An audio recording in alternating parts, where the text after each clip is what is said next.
Welcome to another episode of Soccerheads New England. I'm Dave Rattigan here with Jim Ruberti and Paul Nardizzi, who are the real soccerheads in this unit, and they have the cable bill to prove it. Check us out at soccerheadsnewengland.com. We have a Facebook page, Soccerheads New England, or email us at soccerheadsnewengland@gmail.com. Also, we're trying to build our base, so please share. If you like soccer and you like comedy and you think it's funny and it's informative. With us also is our engineer, Dale Lawrence, a former boxer who took so many shots to the head, you'd think he was a striker. We also have a guest, former MLS great Jeff Larentowicz. I'm sure when we get him on here, I'll screw up the pronunciation, but as you know, Jeff used to play for the MLS New England Revolution. He played for 4 other teams. He had a great career, won a couple of championships. Big red-headed midfielder for 16 outstanding seasons, and he's not Irish. But I'm going to ask him if, when he goes in the sun, does he spontaneously combust like Irish redheads do? We'll also talk about Paul's weekend, which is always good, and a new venture that Paul's, is it you or is it Bryce? It's my son. It's my old venture that he's reviving. And what is it? It's also, we talked about the book, The Talent Code. Yeah. Which is based on slow and deep practice. What's the name of the business? Monster Soccer Training. Monster Soccer Training. We're going to talk about the whole thing in just a second, but I got to finish this, which is just the preview, which is we have an unbelievable story from Paul later in the podcast from the wide world of soccer news, and I'm sure if it's anything like your other stories, it's going to be hard to believe that you were able to find this kind of a story. But first, we're going to go to plugs. But now this is the chance to talk about Monster Soccer. So you started it. Mm-hmm. This was a thing that you trained your kids and you trained other people? Yes. My son was on the Revs Academy, and the coach told him to read the Talent Code. Okay. And he didn't read it because kids don't do their homework. Yeah. So I said, what is this book you're talking about? So I got it. And I said, okay, we're training right now, and you're doing really well at the training, but according to this book, you're supposed to struggle at the training. You're supposed to basically hit about 50% when you're training, which is deep practice, make it hard. Yeah. So I altered it, and then they talk about slow practice, which is going through your motions slowly. You know something? What? This is why I used to always, when I used to hit batting practice, I used to always take batting practice drunk. Did you? No. You'd go slower. No. No, I'm sorry. Right. I was actually taking a walk 4 days ago, and I saw a young girl doing shot put, and she was slow practicing her motion. So it's a thing. People are starting to pick up on it. So the training has those elements to it, and there's a lot of other different nuances to it, but it's a little different than just going out and shooting 100 times with a coach. Well, this is I don't know. Is this the same thing as throwing a heavy ball at the pitch, or is stuff this like that? Yes. Or is this like wearing a heavy vest to do stairs? Yeah, to work on your speed? We used to have, and they don't make them anymore, Nike made glasses that would blink on and off, so sometimes you couldn't see. Oh, cool. So your brain is trying to predict because it can't see, but those broke, and they don't make them anymore. Yeah. Oh, man. I bet they broke too much. My wife would like one of those. Like, get ready to go in the shower. Should set it on high so it's mostly dark. It's mostly dark, exactly. So I think we should get Monster Soccer to be one of our sponsors. I can certainly check with the owner. We'll give you a special rate. Yeah, we'll give you a special rate. All right, fine. Maybe he won't be a sponsor. Maybe we'll give it to you for free. No thanks. No thanks. No. All right, fine. We're gonna move on. Here are our plugs. By the way, we'll just plug it for now. We'll see if Monster Soccer. Let's say I wanted to get my kid trained in Monster Soccer to do slow things so that they would be better, higher performing. Athlete, how would I get in touch with Monster Soccer? You would go on Monster Soccer on Facebook, or you could go on Paul A. Nardizzi page and contact me, and I'll let my son know, or you can go on Bryce Nardizzi, which is Facebook, and he's getting the website up, so there'll be a website at some point. All right, Group training, individual training, either or. Did you give the bona fides of your son? He was 2-time Offensive Player of the Year in the MASCAC League, and Massachusetts State College Athletic Conference. Unlike Jeff Larentowicz, who we're having on, he won his national championship. Jeff did. I went to Bryce's national championship, and they came in maybe 5th. But still, to get that far. How many teams were there? Well, it's the whole country. You win your region, and then you go to the finals. Okay. So, right. Very impressive resume by your son to do this. So you know who anybody's listening. You know who won it? Don't tell me. NYC's club. They did. And they had a kid on it. I'm going to ask my son who he is because I don't think he ever made pro. The kid was unbelievable. And yet that's how good the pros are. Yeah. This kid was a man amongst boys that day. I was like, how old was he then? Probably 17. Well, sometimes we all know people who peak at a certain age, and it's downhill from there. Yeah. Like I peaked around 6. Dave's still waiting to peak. Dave still waiting to peak. He's still trying to figure out zone 14. All right, so that's it. That's it for those. So we're gonna plug. That's our new sponsor. Hopefully, yes. Monster Soccer, founded by Paul Nardizzi, currently run by Bryce Nardizzi. So if you want to experience the motivational feeling of the taser. Well, you never tased anyone who wasn't your own kid, did you? When you were teaching soccer? I tend to go with mace. All right, we're not going to have cleaner. We're not going to have time to ask Paul about his weekend, but Jim, did you do anything interesting this weekend? It was Greek Easter this weekend, Dave. Oh. I had enough pastizzo and moussaka to kill a small country. Yeah, I don't even know what either of those are. Oh, man, trust me. It's just like pastizzo is almost like a Greek lasagna. And who's Greek in your house? I grew up in a Greek house. My neighbors were Greek. My best friend, I grew up going to Orthodox church. I did everything when he says Greek. he grew up, he means that he finished dinner at his house. Then he crossed the Greek Easter is a week later, Dave. But no, it was a wonderful, wonderful holiday. Christo Ynesti. I appreciate Jim's culinary taste. In fact, today, Jim, I bought a brownie mix because I told my wife, you need to make chili with the brownie on the bottom because Jim said it's good. As long as it's in my car right now. As long as the chili is spicy on the top, yeah, it actually is fantastic. Really? Because it all soaks in. No. So what happens is when you take the chili and you dip it down and you take a piece of that brownie, the sweetness of the brownie just takes the edge off of the spice of the chili and it comes out perfect. Where did you learn this? I went to a chili festival. He was there. Really? I was. And the problem was, Dave, there was 22 chili tables. By the time and only one porta potty. By the time I got to the 20th one, could I just get a fingernail full of your chili? Next year, they're going to have one porta potty per stand. All right. So here we go. Here are our plugs. Soccerheads New England is sponsored by financial advisor Rick Spencer. Take this number down, 978-857-7573. That's Rick Spencer, 978-857-7573. Rick speaks at free seminars for soccer clubs, leagues, and the public. He'll get your kid into college, athlete or not. Rick's also my financial advisor, and because of Rick, I have several hat and monocle combinations that I wear on different days of the week. To have Rick come speak to your club, team, league, or group, or to check out one of his free seminars in your area, call him at 978-857-7573. Also, if your organization needs to raise money and you want to have a great time doing it, you should have a Soccerheads Comedy Night. It's more than a comedy show, and it's an event that your community will never forget with soccer-themed humor and giveaways and all kinds of extras. Want to make money and have fun? Email Jim Ruberti at soccerheadsnewengland@gmail.com. That's soccerheadsnewengland@gmail.com. And look for our ad in New England Soccer Journal. New England Soccer Journal for Soccerheads New England. I have a great idea for you to turn your career around, Dave. My career? Yeah. I can turn it around? Yeah. It's not too late. You can peek. Oh, really? You could peek. I can peek. You ready? You looked at it. There Can ain't I much come back time to left. sea level? And by the way, the monocle might be the best one ever. The monocle's the best. Right. Seriously. That's the closer. So write them all down. Yeah. Okay. So take your act, throw it in the trash. I've been saying it for years.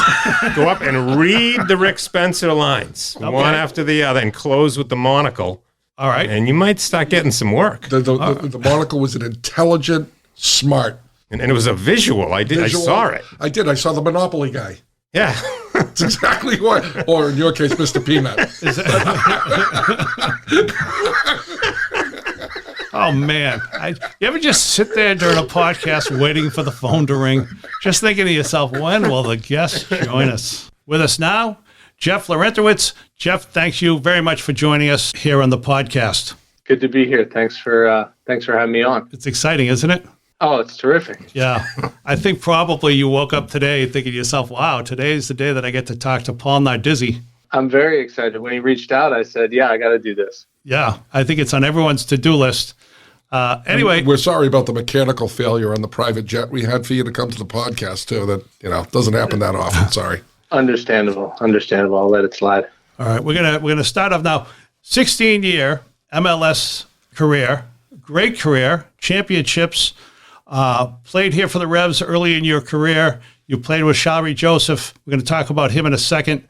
And right now, you're retired, and you're the lead consultant at MPS Data, which is an soccer analytics company, which sounds really interesting. We'll get to that a little bit later.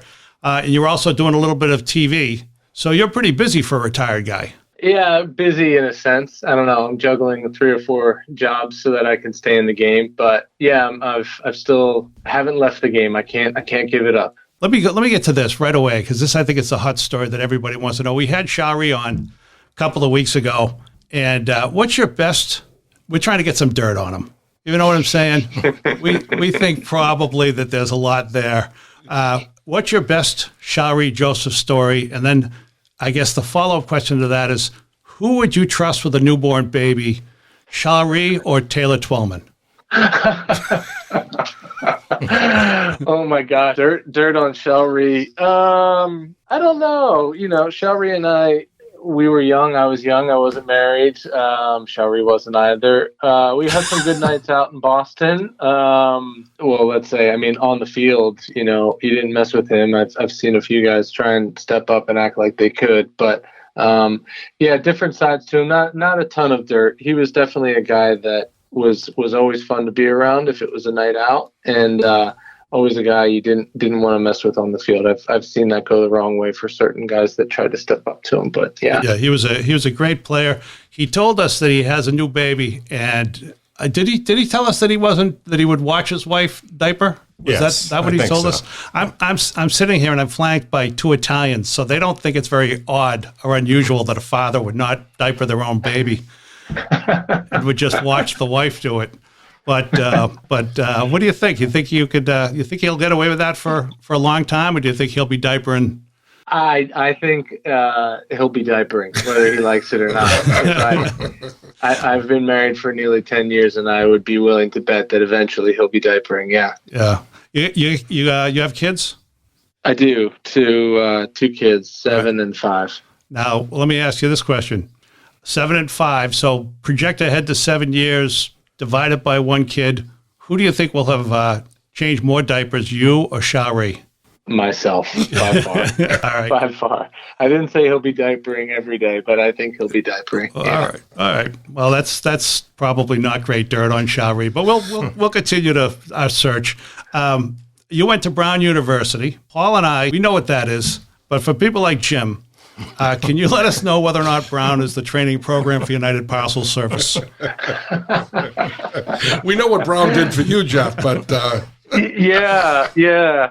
I'd say they're a little different. Yeah, Brown's where I went to school way back when. But it's funny. I don't know that I would be a pro soccer player if I didn't go to Brown. So obviously I think that Brown is known for what all the students are doing off of their respective fields. But I was lucky. I had a great coach there, and what Brown did for me was, I think it turned me into a pro soccer player, to be honest. It's I'm friendly with Mike Lynch. I don't know if you remember Mike, but for years he was a sports director at Channel 5 in Boston. Okay.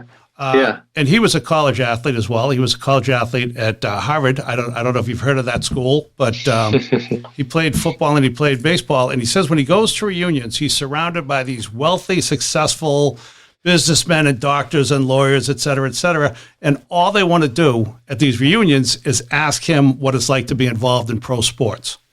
Mm-hmm. So when you get together with alums from Brown University, are they fascinated in the same way? Or do they ask, when are you going to start, when are you going to stop that soccer hobby and find a real job? Or it's funny. I think you're like tapping into my life right now, because as I've retired, I've looked around at all of my friends who have been, working that job for 15, 16 years. And I'm saying, gosh, they've got such a head start on me. But I'm so reluctant to get into that world. I think for the longest time, even while I was playing, they were thinking that in their heads. Like, when are you going to get a real job? When are you going to get a real job? But really all that was kind of jealousy, because they're sitting at a desk and I got to play soccer with guys like Shalrie Joseph for a long time. Yeah. I would say you're winning at this point, and you're probably not that far. Well, I don't know. I got to tell you, some people, I'm sure it's the same. You get out of Brown, you get people who are doing some pretty impressive things. Oh, and that's the thing. Not to say that these guys aren't doing impressive things, but yeah, there's so many guys that I played with, friends that I met that were non-athletes at Brown. And that's what kind of makes those places really special, is that you get all these people together and everyone's got kind of a different point of view, and they all move on and do, no matter what, it's kind of something interesting and exciting.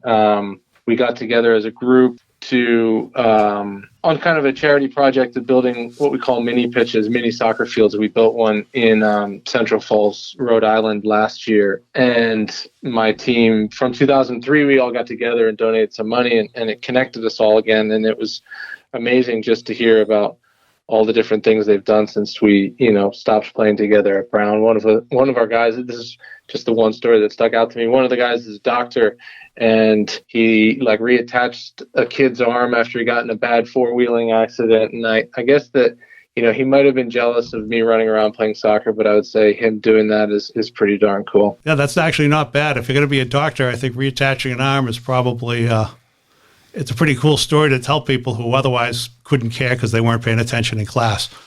Exactly. You don't need your arms to play soccer, though, Jeff. I was going to say that. You found the loophole in my story. Paul? So, Jeff, I'm going to ask you something. I'm sure you'll never be asked this again, but you familiar with the author Tom Robbins? Yes. Okay, so you know his list of 12 famous redheads? No, I don't. Well, he says that they're all either dangerous or funny. So funny, for example, Red Skelton, Lucille Ball, Mark Twain. Dangerous, Thomas Jefferson, Margaret Sanger, Judas. My question is, because we're comedians, are you considered funny, and who are some of the funny characters on those Revs teams that we followed 15 years ago? Well, I would definitely, if it's that dichotomy, I'm not on the dangerous side. Unfortunately, I'd say I'm on the funny side. I definitely think you were dangerous. I think you might be both, because I watched you play. I would not want to go up against you. But I would say, without a doubt, that Matt Reese, who you guys all know, was easily one of the funniest guys. A goalie. And a goalie. We could use him. Is he still available? Sorry, Jeff. They're a different breed, those goalkeepers. But Matt Reese for sure. And Matt and I, we were roommates for years and really good friends to this day. But we had a lot of characters in that locker room. And I think that came as well from the coaches. I mean, Steve Nicol and Paul Mariner were two of the funniest guys I've ever met. Really? Okay. And there wasn't a second that went by where they weren't trying to, take the mickey out of you or make fun of you without you even realizing. So it was a good group, a lot of funny characters there. Hey, Jeff, it's Jim. What out of your 15 years here in New England? Now, granted, you left here and started winning championships. I know we groomed you to be a better player, but what was your highlight play? What do you think your biggest moment was as a Rev? I mean, we won the Open Cup, and that was great, and it was cool to win a trophy. I really think about MLS Cup 2007 for me, and that's me personally. And that was the third one we had kind of gotten to and not gotten over the line. We played so well that day, and we were really good that season. And that, for me, was kind of when I was fully established into the team. It's a bittersweet day because, I thought we played so well and could have won and maybe should have won, but obviously we didn't. So it's kind of bittersweet in that way. But that was a day that really kind of stuck out to me, and it was sad, but I was really proud of being on that team. Yeah, is that the one where you lost in the shootout to Houston? No, that was Houston. We lost 2-1. It was in DC. It was at RFK. Oh, okay. Yeah, that was the second time we played Houston. All right. So I got a question. So Lionel Messi talks a lot about, first of all, Barcelona, when they train, sometimes they do this drill where they're not supposed to think and they're just supposed to sort of all get in the zone. And Messi's talked about when he's on the field, sometimes he's in that zen-like state. And Kobe's talked about it, and I think Brady talks about when he's in the pocket and everything's happening around him, he's kind of calm. Mm-hmm. Your position, I got to imagine, because offense is about creating chaos, and you're in there and guys are making runs, the ball's zipping around. Are you ever at peace when you play, or are you stressed out because all this stuff is happening, and that's why you're so good, because you can handle it while you're stressed out? That's a really good question. I haven't really thought about that way. I never I don't know. I feel like I had defensive instincts. Like defending is what I like to do. Yeah. When that's the case, even though players are making runs and maybe you're playing away from home and the crowd's starting to get excited and they feel like a goal is coming. I mean, those are the moments that I loved. That was kind of when I felt like I thrived. And no, I didn't. You kind of embrace the chaos. And, you think about when athletes talk about when they're on the field, or Tom Brady, maybe, for example, like when they're in that zone, the game kind of slows down, right? And it's chaotic to the fan or on TV, but when you're in it, it's moving a bit slower. And that's just from experience. And I think that's really kind of how I felt at my best moments. Was your body is reacting based on second nature, but your mind is just kind of constantly going, and you're thinking about different things that are happening at the same time, and you're just kind of using your brain. And I think that I never felt, well, I can't say never, but there were definitely times where you felt like, oh my gosh, we're about to get scored on again. But when I was out there, I know how that feels. I mean, that absolutely happened. But no, when you're in the zone and as a defensive player, you're kind of at ease, and you're letting your brain do the work. And, it's an interesting point, and I just got to ask, as you were answering as Paul asked the question, you answered it. I just had the thought, Jim, when you were in college, did you ever feel yourself getting into a zone, getting into Zen, where everything was going on around you and you were totally at peace? Dave, since I've met you, I've never been at peace. But back in college, Jeff, I played for UMass Boston back in the day. And I was a keeper, so I'm a little crazy, and these guys torture me all the time because I was 0 for 15 on penalty kicks. So I think it's a world record, to be honest with you, Jeff. But no. Did you ever get to take a penalty kick? That I think those are infrequent. But I'm not talking the overtime days, and you know what I mean. I'm talking in regulation. Did you ever get to take a penalty kick? Yeah, in fact, I didn't. Unfortunately, I wasn't in the league when they had the shootout from 35 yards. But yeah, that was entertaining, actually. But. Yeah, I took penalties. I took them in shootouts. I took them for the Revs, but when I took the most penalties was when I played for Chicago, and I was basically the regular penalty taker in games. It's kind of. I hate you so much, Jeff. That's from a keeper. Yeah, from a keeper. It's funny though. The goalkeeper's mindset on a penalty is like, well, if I save this, I'm a hero, but no one's expecting me to save this. And the opposite of that as a player, as soon as you step over one, you're like, Jesus, is this 12 yards or 200 yards? Because that goal seems really, really far away right now. Yeah, because I used to think that too, Jeff, that when a forward's standing over the ball and you're 100% right, you're thinking, if this guy can't score on me. Of course, that was my mindset. But yeah, no, I mean, you guys you certainly have all the pressure on a PK and not a goalie. Absolutely. And then you're like, okay, am I giving it away, right? I'm sure you're looking down at the ball. And obviously you knew what you were doing, but there's going to be that fear in the back of your mind. Am I giving where I'm going away? Right. And that's what you do. You end up, and it becomes harder and harder the more you take as a player because, everyone's got video and everyone's scouting you. And it's like the old paper, rock, scissors. It's like, well, they know I just threw rocks, so I can't throw a rock. I went right my last three. The goalkeeper probably knows that. Maybe I should go left, but maybe he didn't scout me, and it just becomes a mind game. I can imagine. That's why they become so tough. Whereas I was in there like, please hit me with the ball. Please hit me with the ball. Well, it's funny, like in a shootout, I don't know, I feel like you've got 5 shots as a goalkeeper. You got to think, all right, I'm going to dive right all 5 of these, and I'll probably get a chance to save one, and we might win. And that's kind of, as a taker, what I started to do was just watch the goalkeeper, and I tended to take either the 4th or 5th. And you start to notice a trend. It's like, okay, this guy's going right every time. I'm going to go the other way. And I did that when we won the Superliga, and I noticed that goalkeepers diving the same way. I went the opposite way, and it worked out. Ah, that's great. So it stinks, but it's great.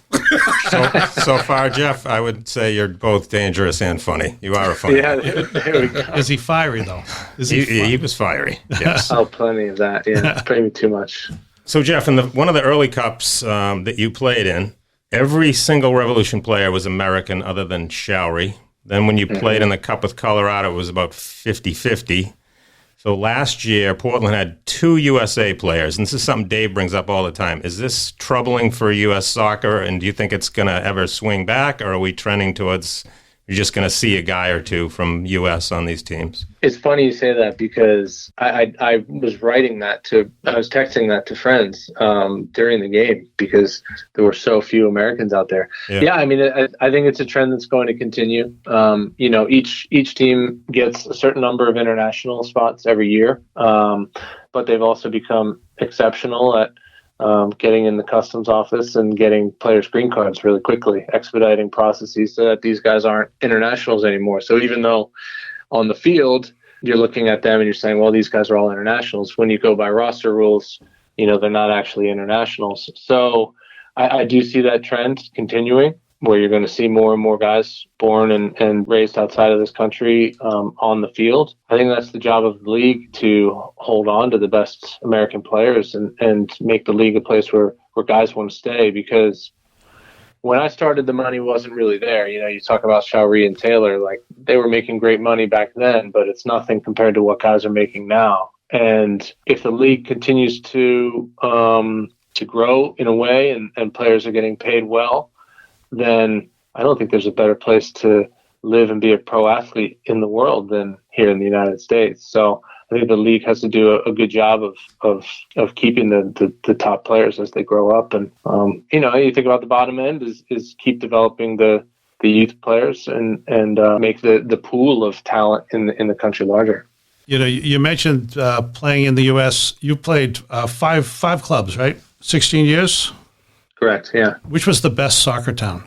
Well, I said it to my wife last night. I mean, Atlanta was a phenomenon. It was, and I say was, it still is, but those years in 17, 18, even 19, I had never seen anything like it in my life. And as far as Major League Soccer is concerned, I had friends that played in Toronto, and they say, oh, yeah, everyone, wears jerseys around town, and we used to go to Seattle and walk around on game day, and you'd see people, and those are two teams that do really well attendance wise. But Atlanta is just, it was crazy. It was an absolute circus where everybody wanted to be a part of it, and we just hit the ground running and never really looked back, and it just kept building and building and building. And so as far as like the team itself capturing the whole city, no city compares. Boston, great sports town. There are plenty of Revs fans out there.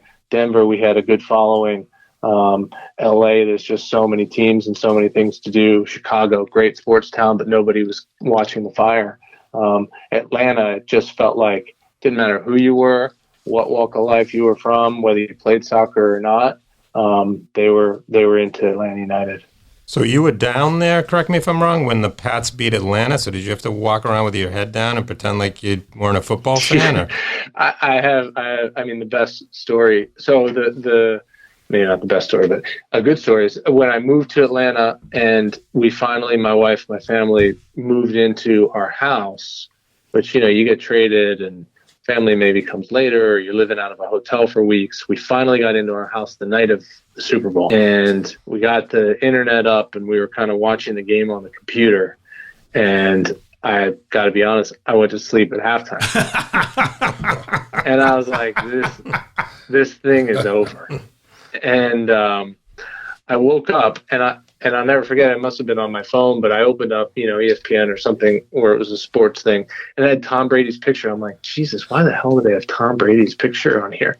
And then I realized that, they had come back. But that was it. That game still lives large down here, big time. And it's funny because when the Atlanta United team, was showing that they could hang in the league, and we were having success, and it was almost like we quickly became a front runner in the league. Everyone in Atlanta was like, yeah, well, you guys are going to blow it. This is just how it goes down here. And I'm going, what the hell are you talking about? Like, no, we're not. Like, I don't care about what's happened in the past. And I grew up in Philadelphia, and I was a Phillies fan, and every year we were losing to the Braves. So I was like, what are you talking about? You guys used to crush us. The Braves were one of the best teams. Sure. But the story in Atlanta is, the team always kind of blows it. So that game was a big part of that and my understanding of sports fandom down here. But it's funny because everybody that's kind of true Atlantan, if you see them, they say, like, thank you for bringing a championship to our city. They're so affected. They're not as spoiled as you guys are up in Boston, where a championship shows up every other year.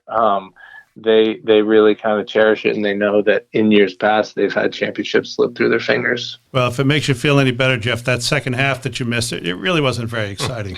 Yeah, nothing happened. Yeah. That's what I realized. So this goes back to, well, you're 6'1", you're an athletic guy, and as we mentioned before, you're a redhead. So I get that a fan would recognize you if you were at the stadium or around the stadium. But if you were out, and this goes for any of the 5 markets you played in, if you were out at a restaurant or if you were at the mall, were people more likely to recognize you as a pro soccer player, or did they think you were Prince Harry? Prince Harry is the person that everyone says I look like, I guess. But, you do a little bit. I never got really recognized at all in any of the other 4 cities. And they're, again, like I said, they're huge sports towns, and soccer as well. You kind of go in reverse order of time. Like, the league was less and less popular back then. So when I got to Atlanta, that took off. And certainly my recognizability. I mean, Brad Guzan and I always joke, like, we're the 2 most recognizable guys on the team. He's got no hair and I've got red hair. And it to this day, it still happens. Through COVID, I'm in Home Depot with a mask on, wearing a hat, and people still recognize me. So, it's happened a lot down here. It still happens. Do they ever say, are you the soccer player, or are you the guy from Game of Thrones? Or are you royalty? No, no. The other one I got is, and I never watched the show Homeland. I guess there's a guy on it. Called Brody. Yeah, and I had a flight attendant yell down the plane, Brody, and I don't watch the show, so I was like, why is she yelling at me, calling me Brody? But that's the other one I get. Yeah. Jeff, just a tip from a large Italian. Any girl calls you happily by another name, tell her you're Brody. Yes. Yes, exactly right. That's me. Exactly. What do you need? You could be Dr. Galakowicz from that old Bud Light commercial. Jeff, just a quick question, because, we've all heard this from the players that played before a league really started to explode. You know what I mean? Like, we would talk to old pitchers, the Mike Stanleys of the world, if you remember, and they talked about how the money really wasn't good back then. And now you're retired, and now you're starting to see the fruits of your labor and the guys you played with to build the MLS to where it is today. And these players are really now starting to cash in and make the big money. Does the league take care of you guys? Is there any... you know what I mean? You guys made it happen. Do the players today thank you? It must get frustrating. It's got to be bothersome when a guy's out there playing half of the way you played. You know what I mean? He's not even. You're better than he was, and he's making 10 times the money. You guys are reading my mind again. It's true. I was a part of the Players Association my entire career. Oh, great. And I was on the executive board for 7 years. And so, I took a volunteer job to make everyone's life after me a lot better. I mean, obviously I got into it to improve all the issues that I was going through. But yeah, it's tough, man. You look at a guy, either an international who comes and played no games, or a guy that's still in the league and has only played a handful of times, and they're already doing much better than you ever did. But that's it. I mean, I also earn more money than, Steve Ralston, or even probably Taylor, maybe. I don't know. And those guys were far better than me. So I think that's kind of how it goes. And that's kind of what you sign up for when you get involved in the PA. But timing's everything. And to be honest, if I'm absolutely honest with myself, I would have a really, really, really small chance or much, much smaller chance of making it in this league if I was graduating in, 4 weeks and trying to get into MLS. That's a good way you can certainly justify it. I say you go up to those guys whenever you meet the guys making big money, put your hand out and say, "You're welcome." Yeah. Oh, is that? I thought you were going to say, put your hand out and say, "Give me something." No. Just you're welcome. Yeah. Hey, no, you asked about the league too, and I can't say that the league does much to take care of us, but I still am pushing with the guys at the PA to come up with some sort of pension plan or that to be a part of the next CBA, but I'm not holding my breath. Well, it would absolutely make sense, and it seems like you guys are where the NBA. There's that documentary on the Lakers. I don't know if you're watching it. It's on TV now. It's not fantastic. It's not a documentary. Not a documentary, but it's over the history. Fiction. No, but it's over the history of how the NBA was going to go bankrupt. Yes. And all of a sudden, Magic and Larry came, and the whole thing changed. But if you look at what you guys did to get the league where it is today, pretty impressive, especially for this country, right? It's pretty impressive. It's fascinating the way you guys were able to build this league owned by these billionaires who had plenty of money to invest and plenty of money to lose. Jeff, remember early on when I said I hated Dave? Is a classic example. I just actually want to get to this, Jeff. This is something that I've heard from Jim. Jim mentioned about the money is something you hear from former athletes as they talk about their lives and current athletes. But here's something else I've heard from former athletes. I've heard it from Keith Folk. I've heard Mike Lowell say it, and I know there's another one. They say that when they coach their kids will not accept coaching from them, but they're more likely to accept coaching from other coaches. I don't know if your kids are old enough to be playing youth soccer yet, but do you ever find that your kids are less impressed with your ability than they should be? Absolutely. And my son has, he's had a couple of really, good little soccer coaches, but he won't listen to me. He'd rather listen to them. And I'm sitting there watching, practice going, oh my goodness, I can't believe what this guy's telling me. But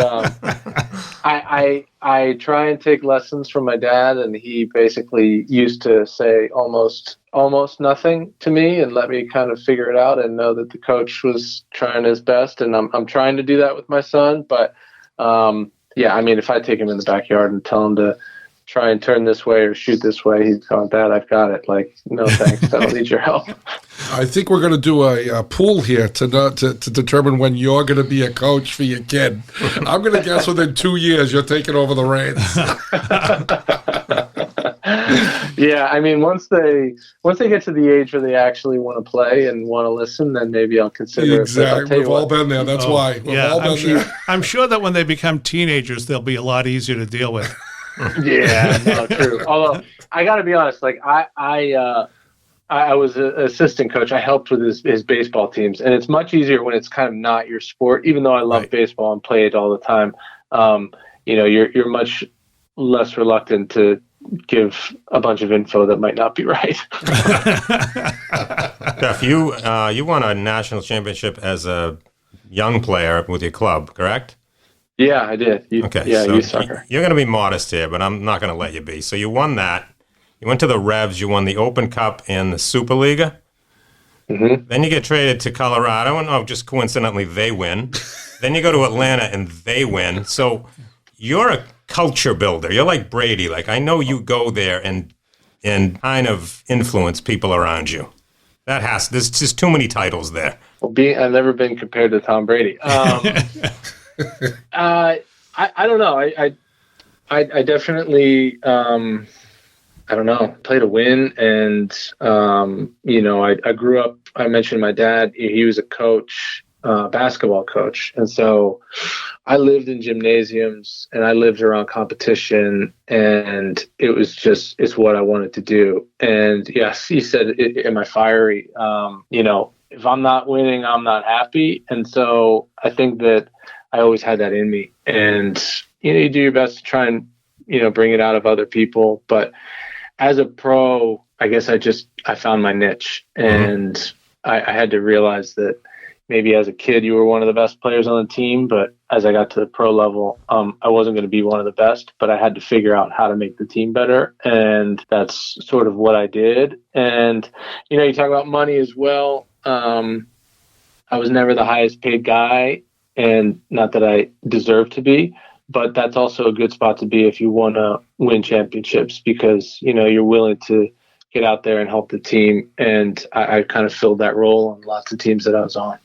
When you were growing up, how many sports did you play? Oh my gosh, I played everything. Consistently through until I was 18, I played soccer, basketball, and then I also played on the golf team. My dad was kind of the JV golf coach at my school for a while, but played baseball growing up, played lacrosse, played football in middle school, roller hockey as a kid, kind of played on teams with that too. So I played everything. Because as you know, soccer is a sport where a lot of kids, and everything is a sport nowadays where a lot of kids just specialize in one. I heard all my life, I've heard from coaches, they should play multiple sports. They should play multiple sports because shooting a free throw with 30 seconds left on the clock is a lot like batting in the last inning, or, playing, I was going to say facing down a PK, but I don't want to get Jim upset. This is being asked by a guy who specialized in none, by the way. I was a sports writer a long time ago, so I used to talk to a lot of coaches. So theoretically, but what do you think? You think kids special? I mean, would you recommend? I'm sorry, because on the other side I've got Paul Nardizzi, who's got how many boys? You got 4? 4 boys. 4 boys. He basically he grows them in little. They live in little hutches, and they're only allowed outside to go to school and play soccer. Play soccer. Little soccer igloos. And let me ask you this, because Paul had a training thing for his son Bryce and the others where he would tie a rope around their waist and then drive in the car. And the kids, if they fell, when would you stop the car after they fell? 10 feet. So I guess is there a question? I don't think it's coming. The question's coming, really. Jeff. Hang on. I don't think there's a question. No, the question was. There's a question. The question. He just wanted to get that out. He needed to get that. No, Jeff. Do you recommend, as a person who played all the sports you did? I mean, this is big. If people are listening, do you recommend they tell their kids to play as many sports as possible, or focus on the one that they're really good at? I recommend that they play as many sports as possible. And, I kind of work around youth soccer right now. And the truth is that the cream is going to rise, Okay. Yep. And, if you're good enough, you're, 1, going to realize it in yourself, and 2, people are going to realize it about you. Mm-hmm. But it's so hard because, my sister has 4 kids, and her kids play a bunch of different sports, and now every sport is year round. When I was a kid, it was like, soccer was in the fall, basketball was in the winter, baseball was in the spring. You did a little bit of everything in the summer, and it worked out. But now it's like you're doing soccer year round. Lacrosse is supposed to be year round. Basketball the same. I would have struggled to only be able to play one sport. If I was 13 in 2022, I would have struggled to do that. Well, imagine the family where you've got kids at different age levels trying to run them around all over town. You've got parents. Oh my gosh. The mother goes to one game and the father goes to another one's game, and it's crazy. I know. As I said, my sister's got 4 kids, and they all play sports, and they all play different sports. We used to have a saying to the parents who kids were good, and there's this elite program in school called Gateway, which is supposed to be a gateway to higher education. And I used to tell all those parents who thought their kid was going to be a professional like Jeff, I would say, remember, better gateway than a breakaway. So I used to tell the kids, because you better have it. You went to Brown, Jeff. You could have gone out and sucked, but you had an education from Brown. Either way, you were going to be successful. And I believe me, when you said about those guys you meet at the reunions, trust me when I say they're jealous. They don't care when you're going to work. They'd give everything they had to do what you did.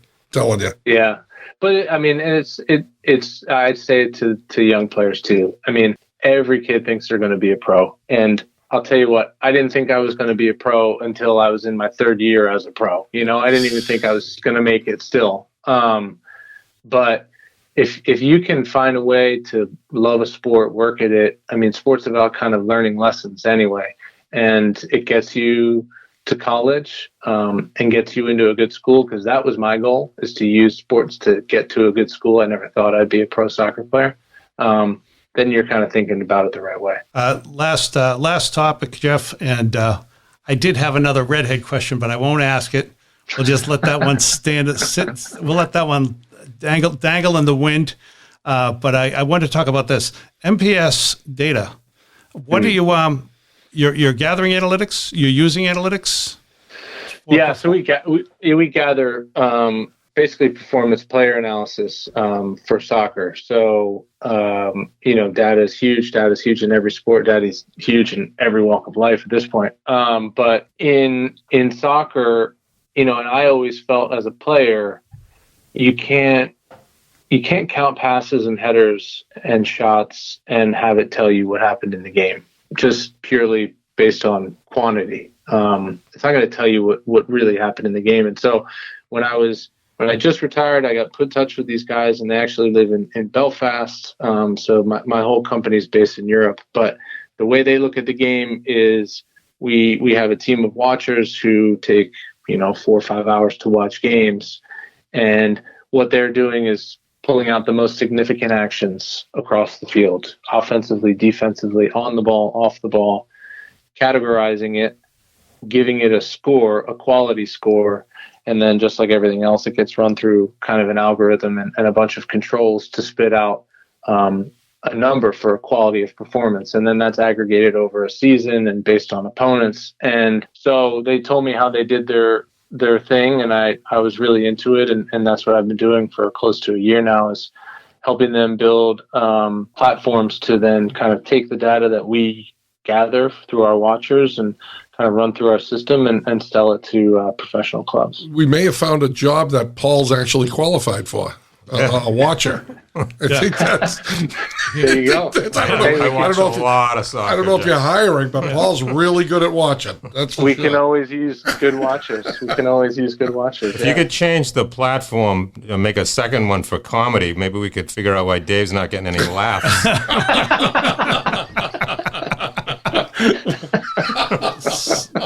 That's so. We could track that, couldn't we? We're tracking silence, Jeff. See, now everything turns mean. It was so good until you turned mean. So you're looking at player analysis for pro players. It's got to be tough it's funny, I look at these analytics. I get baseball. I understand baseball. I understand football is basically a meat on the hoof sport. How fast can you run? How high can you jump? I would think that the analytics for soccer would be, I don't know, is it how accurate is it more complicated than standard analytics? I know I'm asking you something you may not know the answer to. No, it is complicated. And the way I look at it is soccer is a beautiful game for a reason, and it's because there's so much nuance, right? Yeah. Baseball can be pure analytics because there is a moment and something's going to happen or it's not. And soccer's not really like that. And you've got 22 guys on the field. I'll include the goalies, and they're all moving around, and they all are affecting each other.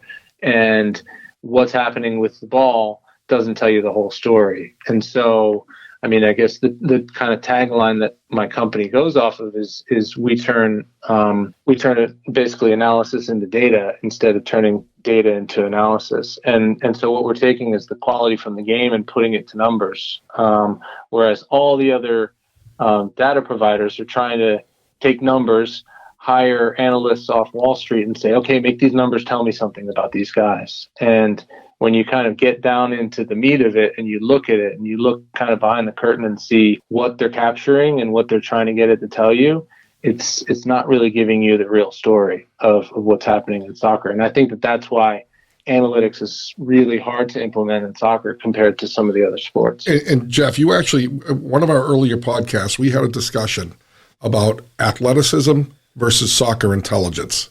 Who would be better on a team? And you coming from Brown, so we know you're smart, great career. You must have had an incredible soccer IQ. So if I have two players similar to you, let's say I had two Jeffs, and one went to UMass Boston with me, and one went to Brown. and you were more successful in the field based on intelligence, positioning on the field, not necessarily athleticism. Do you? That's difficult to count in analytics, or do you have a category that gives it like a little extra point for where they went to college, or are they in the right position all the time? Never mind whether they're getting the ball or not. Are they making the right runs? You're nailing it, and this is what we have. So we have a category called on-ball intelligence, and we have a category called off-ball intelligence. And so, every pass isn't made the same. And so when you make a smart pass, sure, it gets from me to you, but did it show any sort of intelligence? Did you get the team out of pressure? Did you eliminate some players? Did you switch the field and create maybe a 1-versus-1? And that showed intelligence, because every player on the ball has an opportunity to pick from a multitude of options. And if they picked the best option, well, then that shows some intelligence. So we do have on-the-ball intelligence categories, but we have off-the-ball intelligence categories. And so, a clear difference between us and quantitative data is if the ball goes to you and you're a center back and you head the ball clear, it's going to be counted as a header. For us and with our categories, what we're looking at is, did you read the play? Did you put yourself in the right position? Exactly. And did you get there via intelligence? And you didn't have to jump 7-8 feet in the air to win a header over another guy with an elbow. You got yourself in the right position and didn't really have to jump, and you just cleared it away. Now, is that telling me more about your intelligence, or is that telling me about your heading ability? To us, it's telling me about your intelligence. How many times do you see a cross from a player and there's nobody there? But it's not that guy's fault. It was a beautiful cross, but the guy didn't do his run or finish his run or didn't know to go to that space. And or you have a cross that comes into the box, and sure, someone got on the end of it, and so it's a great cross and it's a great finish. But what about the other center forward who dragged two defenders away and created the opening for the guy that scored the goal? So those are the things we're pulling out and adding to the system. Yep. It's interesting, Jeff, because Paul's got another training thing he does with his sons where they have to pick a number. Pick a color. And if they pick the right color, they get rewarded with a cookie. But if they get the wrong one, they get an electric shock. Well, it's like he's a Pavlovian thing going on at home. Jeff, so you have on the ball and off the ball intelligence. We have on the podcast and off the podcast intelligence with Dave. I got a question, Jeff. Before we let you go, I'm going to just two of my lowlights were the shootout in Houston. I still can't believe we lost that game. And then the season when you guys were really banged up and you came into the game and the Chicago guy cheap shotted you and you were out. I still felt like we could win the game. And then when you got hurt, I was so pissed. So there's no question here. My brother's a PI. I'm a patient person. I'm biding my time. But someday I'm going to show up at his house and egg his house and do some things to his vehicle. That's all I'm telling you. Well, I appreciate that. We'll pretend you didn't say that. Yes, absolutely. I love that. I love that he's like waited all these years, and when the time is right, he's going to egg the guy's I'm house. Cover my tracks. All right. Hey, Jeff, thanks very much for taking the time. It was great. Yeah, I had a good time. I'm glad I got the chance to come on. No, great to have you. Fantastic. Enjoyed it. Yeah, thank you, Jeff. Good to meet you guys. We might get you, even though you're 2 minutes late, we might still get you the gift bag. We'll talk about it after the podcast. I was going to say, forget the gift bag and get the private jet. I'll Jeff, there's diapers in the gift bag. I think you want the thing. and a 16 by 12 glossy of Shalry. Well, I was going to say, don't send the gift bag to Shalry. All right, Jeff, thanks a lot. All right, thanks, guys. That was Jeff Larentowicz, and good guest. Yeah, I didn't get to mention because we have so many things we get out. You want to get in. I loved him as a Rev. And then when he got to Atlanta, someone wrote an article, Matt Doyle, my favorite writer, wrote an article about just the nuances of Larentowicz's play, like where he's always standing in the right place. He's anticipating here, and he takes 2 steps forward. The whole article, I had to read it 3 times, and I was coaching at the time, and I realized I don't know half the things I think I know about soccer. And the defensive mid is the most important position, and I'm trying to teach my player about it, and I'm like, you need to read this article and learn from it, and I need to, as a coach, be better about, look at all this stuff we don't even know. It was a wealth of knowledge, so that's when I started really watching him closely. I watched a lot of Atlanta games the year they won it, and I was like, this guy blows me away. Like, he he was modest. He's way better than the way he's portraying himself. When he left, they wanted him to play another year. I read articles. They were begging him to play another year. He was still really good. I think after that interview, he might want to go back. Doesn't he sound young? I'm like, he sounds like he could still absolutely still get out and make it happen. Yeah.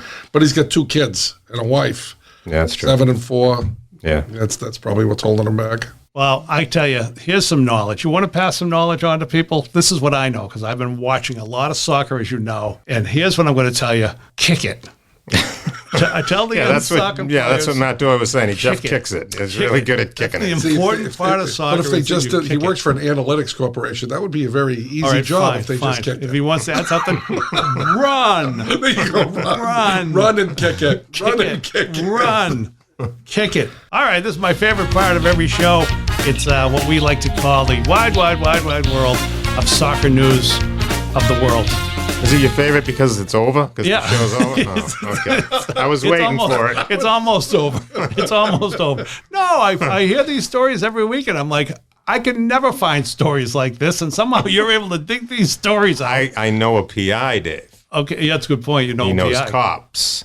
This stuff doesn't always hit the news. It doesn't always hit the news. No. But if it was, even if it hit the news, it would be the kind of story that I would read I would hear, and I would be like, wow. That's unbelievable. But so these are true stories from the wide world. And I don't want to give away names, but location is the Northwest Territories up in Canada. Okay? Okay. And they do their tryouts. They've had a lot of arguments over the years, a lot of beefs, so they start doing them anonymously. So you fill out your thing, and then they add up the scores, but we don't know who rated who, and it's just all done visually, and then you go to your computer and you log your things. So this dad, a computer programmer, decides to hack into the system, okay, and erase his kid's numbers and get him on the top team. Are you sure this? Why not? Right? Are you sure this didn't happen to Woburn? Yeah, this could be any town, USA.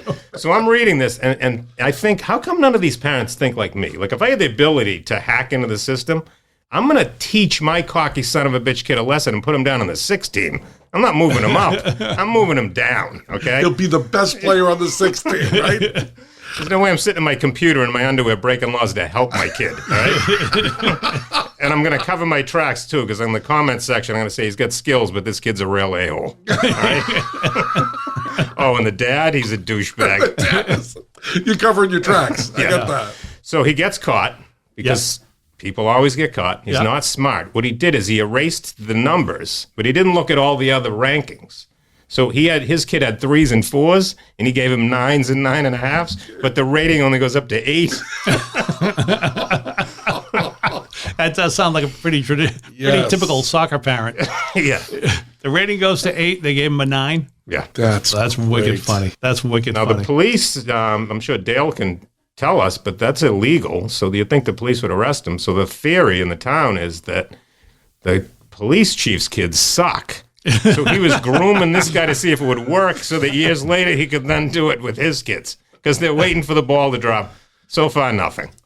But we'll stay tuned. That's the greatest story ever. Yeah. That's the greatest story. You got to wonder, Jim, where he finds these things. I have a feeling he did it. I'm feeling this was actually him. That's what I'm getting out of this. You notice he said a name to be later. We right. Names. It's a good point. And he picks Northwest Canada. Come on, that's a reach. I think it's framing him. It's a good point. He's like, definitely framing. I got to save money on this education. And to this day, my kid's in the 7th level of soccer. I already have very little credibility. You guys going to do this to me? That was very good. Yeah. It beat the ref crap in his pants. That I'll tell you. This gets much better. The Malian ref that had diarrhea in his pants? Yes, This one's much better. Yeah. All right, here's my real favorite part of the show. That's it for this episode of Soccerheads New England. We'll be back next week. We'd like to thank financial advisor Rick Spencer. Call him at 978-857-7573, and soon you too will live like Jim Ruberti, who has bathed in the fountain of youth so many times that Jim's bottom is as smooth as a baby's bottom. Really? Don't. That's the metaphor we're going with? That's the expected one? And if you put a hat and a monocle on it, it looks like Dave.